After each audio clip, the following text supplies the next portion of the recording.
Mississippi way down south, boy, down where the alligators. I can do that, boy. You want that?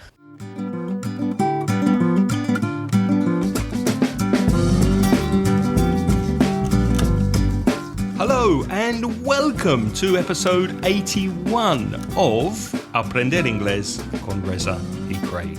I'm Craig. Hello, I'm Reza. So with over 40 years of teaching between Reza and I, we are going to help you improve your English and take it to the next level with our podcasts. In this episode, British and American English pronunciation differences. But first, I think we've got some listener feedback, Reza. Indeed we do. Let's begin with our regular Elisa from Finland. Hello, Elisa. I hope you're well. Hi, Elisa.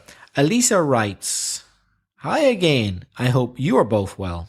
Really interesting topic, and you gave us many fantastic tips and examples. Thanks. That was how to start a conversation and make small talk, which is inglespodcast.com/77, episode 77. She continues, and I'll attempt to remember not trying. Ooh, that's a mistake, Elisa. You should say, remember not to try, because it's make an effort, so that's with infinitive. Remember not to try to break the ice by saying, hi, nice day for it. Yes, because it's a little bit old-fashioned. Sorry, have I met you before? Oh, yes, because she says it would definitely be skating on thin ice. What does that mean, skating on thin ice? Well, that's a nice metaphor that Elisa has used. If you can imagine skating on thin ice, it's dangerous. The ice could break. So if you're skating on thin ice metaphorically, it means you're taking a big risk. You could get into big trouble, like skating on thin ice. And I like the way Lisa has connected that expression with breaking the ice. So to break the ice with someone, if you use those expressions, you could be skating on thin ice and maybe have an uncomfortable encounter. Yeah. Elisa, by the way, we appreciate your sense of humor. Well done for using two metaphors about ice. You're practicing them, and that's funny. However, in real life, in a non-humorous situation, it's not a good idea to use many metaphors using the same subject. For example, 3 metaphors using ice. It would sound a bit crazy. Unless you're trying to be clever and trying to be funny and think of as many as possible. Exactly, which is what you're clearly doing here now, and we appreciate that. But don't do it to someone who's expecting a serious conversation. Only do it for fun. And you corrected, Reza, Elisa saying with try. Maybe we should explain the difference between the gerund and the infinitive. I'll attempt to remember not to try to break the ice, or I'll attempt to remember not trying to break the ice. So when it's a gerund, it's to experimentar. So the computer doesn't work, try turning it on, try turning it off, try turning it on again, or my car isn't working, try pushing it. That's the experiment. And the infinitive is the esfuerzo, to make an effort. So I tried to lift the table, but it was too heavy, for example. Okay. So you should have said, I remember not to try to break the ice. Moving on to our Patreon news, because it's been a while since we spoke about Patreon, so we'd like to give you an update, some news on what's going on with Patreon. At the moment, we have 7 lovely people, 7 patrons donating money every month for us to hopefully get full transcriptions of each episode of this podcast. At the moment, we're receiving $9.70 per month, and we need 100 to pay for full transcriptions for each episode. So we're on the way. We're going. We're not there yet, but hopefully next year we'll be able to pay somebody to translate these episodes for you with our Patreon donations. $9.70, Craig. What if we got another 30 cents? That would be $10. And then we just wrote an extra zero. And then it would be 100 in our imagination. Well, I don't know. I don't think they'd accept that. We want to say thank you very, very much to the people who are supporting us every month with €1 or €2. And those people are Daniel Contreras Aladro, thank you. Armando Agudelo, Manuel Tarazoma, Arlem Lara, Sara Jarabo, Mamen, of course, our friend from Viescas, and my good friend, the American guy, Corey Finneran from IVMV, the baseball podcast in Chicago, ivmv.com. So thank you to those people who are helping us, and I hope that very soon we'll be able to supply full transcripts to all of these podcasts. If you would like to support us on Patreon, go to patreon.com, that's Patreon /Ingles podcast. Patreon.com /Ingles podcast. Any more feedback, Reza? Yes, we have an email from Ainoa. She asks, what does to figure out mean? The phrasal verb to figure out. To figure out. Well, I know to figure out means to solve or discover the cause of a problem. But we wouldn't normally use that in British English, would we? Well, not as often as the Americans. Yeah, it's more of an American expression, American phrasal verb. Yeah. Although it certainly can be used by British people, but Americans seem to use it a lot more for some reason. It's more popular there. So what would we say here not here, but in Britain, what would British English speakers use instead of figure out? Instead of figure, probably to work it out. Work it out, yeah. Like the famous Beatles song, We Can Work It Out. Yeah. So, for example, you could say, don't worry about lunch tomorrow when your family comes to visit. We'll work it out, or we'll figure it out. Yeah, we can get a takeaway, for example. We'll solve the problem. Or what about, why are we paying so much for the electricity bill? I can't figure it out. Mm-hmm. Or I can't work it out. How can it be so expensive? No entiendo. Can't get an answer to the question. Yeah. So to figure out, resolver or solucionar. We have another piece of feedback, Craig, but I'm not sure who it's from. It's an email, but no name came with it. Yeah, I don't know who this is from. No. Sorry. Well, if you're out there and you recognize it, let us know who you are. We'll read it out. It reads, Hi, Reza and Craig. Congratulations for your great job on your great work is better. Because your job is you're a teacher, you're a fireman, and your work is what you do in your job. On your great work. You found the perfect combination of learning English and entertainment. Thank you. I really love your podcast. I have pronunciation doubts about the words tomatoes, or is it tomatoes? And potatoes or potatoes. Potatoes or patatas. Actually, no one says potatoes, except in a famous song, because I've heard different ways of pronunciation of both words. Well, for potatoes, you shouldn't have, but maybe you have. Which is the correct one? Ooh, well, I'll answer that in a minute, but let me read on. Finally, I send you... Better to use present continuous. I'm sending you... Yeah, you're sending us at the moment. Yeah. It's temporary, yeah. A proverb in English that I've learned in English class when I was at school. It says, it takes two to make a quarrel.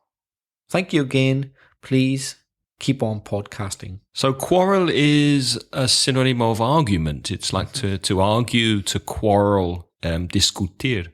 I must admit, I'm not familiar with that proverb. Are you? Me neither, but it does remind me. I understand the meaning of it takes two to make a quarrel. You cannot argue with yourself unless you're crazy. But it reminds me of the proverb, it takes two to tango. Have you heard that? Yeah, no, that one I do know. Yeah. So it means it takes two to tango. It cannot happen without more than one person. Mm-hmm. And it usually, I don't know if you agree, Reza, but it's usually for negative situations. For example, I have two friends who are going to get a divorce and there's a really bad atmosphere between them. My wife blames the man, but it takes two to tango. So they wouldn't be getting a divorce if they didn't agree. So they're equally to blame. Well, they both play a part. There's usually another side to the story. So it always takes two people to make a quarrel. It's quite a tricky thing to say quickly. It takes two to tango. There's a lot of T's in there. It takes two to tango. Takes two to tango. It takes two to tango. And if you're Argentinian, there you go. One made just for you. All about tango.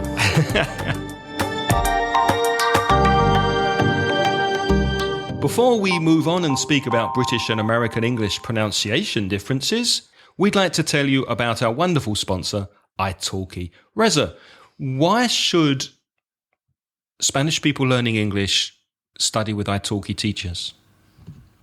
Well, Spanish people learning English, or indeed anybody learning any language, in fact, can find many benefits to italki. The most beneficial thing of all is that you have the class when you want, in the comfort of your own home. So it's convenient. Very convenient. You choose the time where you choose the teacher.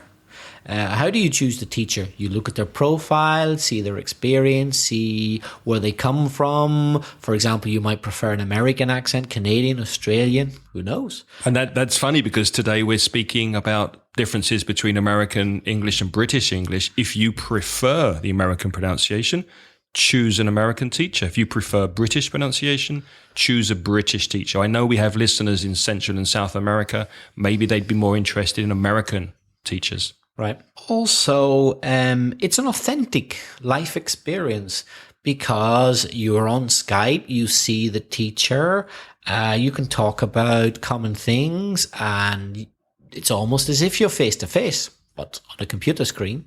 It's very down to earth, very authentic. Also, it's cheap. It's affordable. It's very cheap. In fact, Craig, I think you can tell the listeners about the special offer. Well, we've both been looking at italki recently, and my experience is between 10 and 15 euros per teacher. Obviously, it varies. Each teacher puts their price, but more or less you're paying about 12 or 13 euros per lesson, per hour.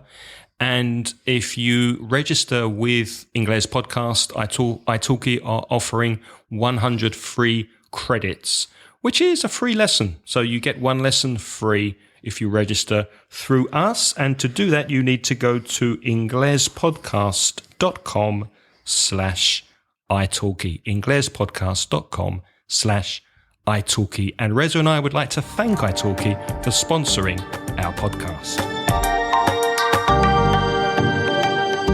Moving on to British and American English pronunciation differences. Now, Reza and I spoke about British and American English in episode 16. So to find that, you need to go to inglespodcast.com/16. But here we'd like to focus specifically on some words that are pronounced differently if you're an American English speaker or a British English speaker. Now, Reza, between the two of us, I think you have the better American accent. Do you think so? Definitely. So you're very good with accents.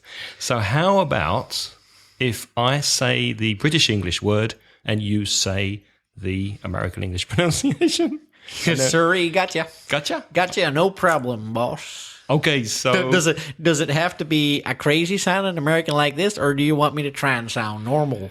Well, that's it, because there are different regional variations, aren't there? I'm sure you can do a southern Mississippi, Baltimore kind of. Mississippi, way down south, boy, down with the alligators. I can do that, boy. You want that? No, try and do normal. Go a little bit north. I don't know, like what, New York or something like that. I don't know, East Coast or something. Yeah. I don't know. Normal. Midwest. Go for Chicago. Midwest. I don't want to insult people. Corey, one of our patrons, would be very insulted if I got the accent wrong. I can't really. Let's just do a generic an American. Okay. I'm going to do the voice of an American who's lived in every single state and so has a bit of a mixture. Okay. Sounds perfect. Our first word is vitamin. Vitamin. Vitamina in Spanish. So vitamin. Oh man, you mean vitamin? Yeah, that's how the Americans say it. Vitamin. Stressing the first syllable. Say it again, Reza. Vitamin. Vitamin. Stressing the syllable and changing the pronunciation from it to I. Vitamin. Our second word, which makes Americans laugh because we say aluminium. How do you say aluminium in Spanish? Aluminio. Aluminio? Yeah. So we say, again, aluminium, and in America? In the States, aluminum. Aluminum. The stress changes to the second syllable and the pronunciation. Aluminum. So there are 5 syllables in the British pronunciation of aluminium. But there's only 4 syllables in the American pronunciation. Aluminum. That's right. Moving on to our next word, which is privacy. Actually, do you say privacy in your Belfast accent, or do you say the other one? In Belfast, we say privacy. But there are some people in the United Kingdom who say privacy, the American way. And the American way is privacy. Privacy. Yeah. Some British people have started to say it that way. I think that American TV shows and American culture in general, because it's so global, has influenced many people. And they now use American pronunciation. So you can't say that it's 100% British or American. Yeah, that's true. That's true. In fact, I actually say privacy. There you go. So I use the American. I don't know why, but I've always said privacy. I reckon it's from what I just said. Without knowing it, you've seen it in so many films and TV shows that you think, well, automatically your brain's decided you want to say it that way. Yeah. So but it doesn't work the other way. Americans don't adopt British pronunciation ever. No, they don't, do they? Because American culture is more dominant. I think they find it cute. They find it attractive and different and quirky, which is... Cute is mono, by the way. Yeah, different, a bit different, but they don't tend to change their pronunciation. So again, let's do it one more time. British English, privacy. American, privacy. Our next word I never mix up because the next word is schedule. Or schedule. And I remember when I worked in an insurance company, my boss was very, very strict on us pronouncing correctly schedule and not saying schedule. He hated the American pronunciation of it. And that stuck in my mind. I never forgot that. Yeah, he was very, very against the American pronunciation. I don't know why. But it's very often confused with timetable for Spanish speakers. When you speak about your work schedule or schedule, when you speak about the days you're working, the hours, the times you're working, it's not your timetable. Timetables are for buses, trains, transport, planes, and colleges, schools, that kind of thing. Okay, not for work. I have a busy schedule. I have a busy schedule. Our next word, I think, is also a little bit controversial. Now, I'll let you say it first without looking at the different pronunciations. How would you say this word, Garage, where you keep your car? In my own natural accent? Yes. Garage. Me too. Garage. And the Americans would say? Garage. And some people in Britain would say garage, and they tend to be of the higher classes. Mm-hmm. Do you agree? Yes. Why do you think that is? I don't know. Maybe the French influence. When I hear people say garage, British people say garage, I immediately think they come from an upper class background with an expensive private school. We say public school, but a private school education, and from the upper classes. And I've always said garage. Yeah, me too. Or if they say garage, they might just be American of any social class. Our next word is, in British English, advertisement. Anuncio. You mean advertisement. Advertisement. Yeah. British speakers often make this word shorter and say just advert. There's an advert on TV. Or even shorter, ad. Mm-hmm.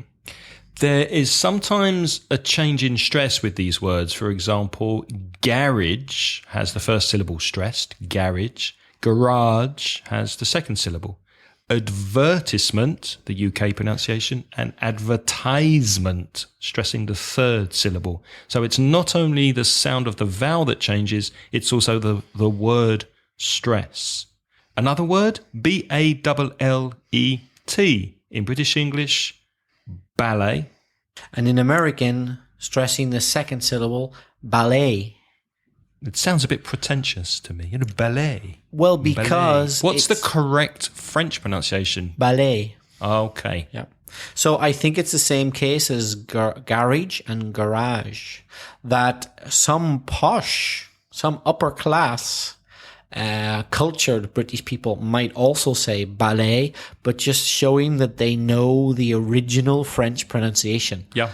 Whereas in America, everyone does it that way. It's not a status symbol at all. But in British English, it's probably letting you know that they speak French. So garage is from a French word, and garage is the French pronunciation. Yeah, like ballet. Okay. The French, in French, there is no real stress except the last syllable is always stronger in any French word. So, ballet. Another word which changes its stress is adult. In British English, adult. I am an adult. And American, adult, stressing the second syllable. Mm-hmm. An interesting word which usually makes me laugh is HERB, because in British English we pronounce the Why H. does it make you laugh? When the When you smoke it, or? No. Oh. What is this word?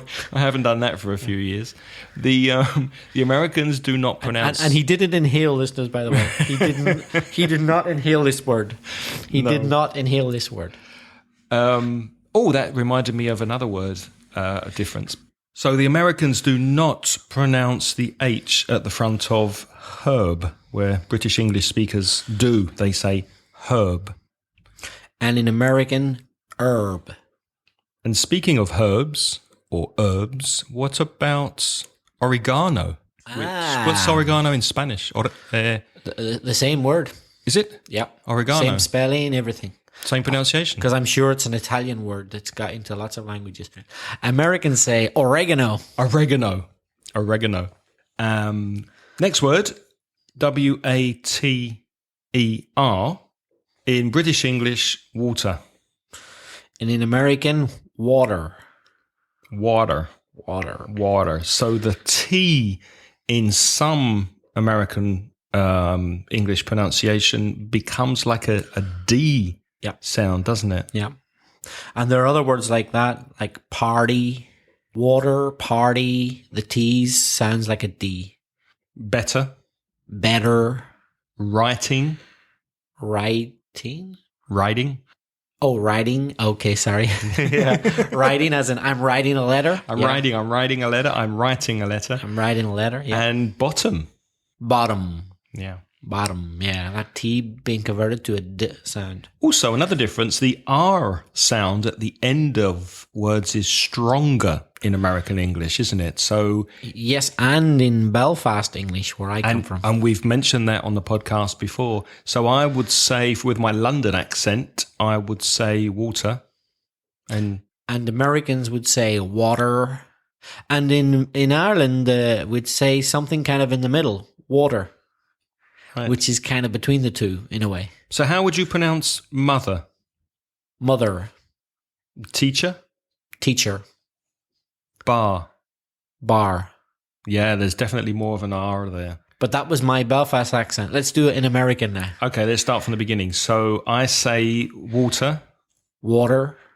Teacher. Bar. Were. Chair. Sister. Yeah. Even more R sound.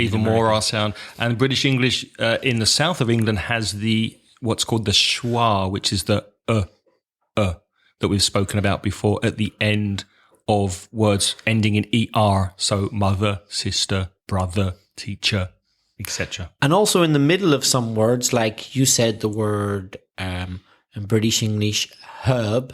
Did you notice me changing my accent to an English person's accent there? I tried. Have you bought some herbs? I wouldn't say herbs. I would say, have you bought some herbs? That sounded like Brian from Family Man. Oh, right. Well, oh, God. You don't watch Family Man, no? I do. Oh, have you bought some herbs? Oh, Brian. Oh, well, Brian being funny, yeah. Okay. Have you bought some herbs, Brian?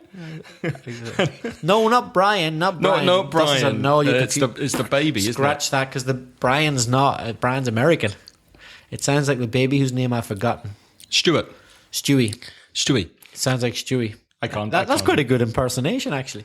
Not really. So, yeah, for me, to impersonate an English person, you just try and sound a bit posher. So that means taking away R sound. So, herbs. In Belfast, we would say herbs with a bit more R sound, but still pronouncing the H. Whereas in America, they don't pronounce the H, but they put even more R sound. So it becomes herbs. Also, the letter A is pronounced differently. For example, in the south of England, you'll probably hear class. Mm-hmm. And in America? Class. Also, I think in the north of England, in some areas. Class. That girl's got class, she has. Girl's got class, yeah. Class. She wears clean knickers. and more examples with the different A sound. So we've got class and... Class. After. Example. Laugh. And can't. Yeah, can't. I can't do it. Yeah. I can't do it. I can't. And now it's your turn to practice your English. We want you to practice your pronunciation. So if you go to speakpipe.com/Ingles podcast, that's speakpipe.com/Ingles podcast, you can record the list of words in this episode. The show notes are at inglespodcast.com/81. So send us a message, practice your speaking, and you can do it in American English or British English or both. We don't mind as long as you are practicing your speaking. If you prefer to contact us by email with a comment or a question, send your emails to me, Craig, at inglespodcast.com or Reza at belfastreza@gmail.com. Doggone, Reza, that's some hell of an accent you got there, buddy. Thank you, sirree. On next week's episode, Reza and Craig's Christmas special. It's nearly Christmas, so we'll be back next week with a special Christmas podcast for you. Thank you for listening, and until next week, it's goodbye from me. And it's cheerio from me. Goodbye now. The music in this podcast is by Pitts. The track is called See You Later.